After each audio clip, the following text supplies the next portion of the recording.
In the last screencast, we talked about how to get our code up to GitHub so that we can link it to our PhoneGap account, and PhoneGap will then be able to build application packages for Android and for iOS. But if you'll recall, we're using this dummy application, which is basically just a carbon copy of the Hands That Feed Us application that we made in the summer of, or in the winter of 2017.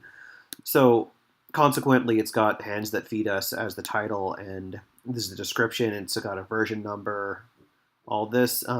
If you go to the settings, you'll notice that all you can do is change the source code or delete the app. So this means that there must be something that we can alter that will give us a different title, description, version number, application or icon location, everything like that. So we're just going to start with the basics first. If you look at our code, then we'll notice that here I'm in my app, this is the code that we're using. You'll notice that there's a file called config.xml. XML stands for Extensible Markup Language. It's got the same kind of syntax as HTML that you're used to, but it's got all these different tags. Like in HTML, there's no name tag or description tag or preference tag. It's got all these esoteric tags that make sense to PhoneGap when it's reading this file, but another application that gets this file wouldn't necessarily know it. XML is a very common way of using configuration settings. It's very human readable, and it's very easy to alter, and it's very machine friendly. We can change these things like name to my app. We'll just give it the dummy name that we've been using. We can change the description.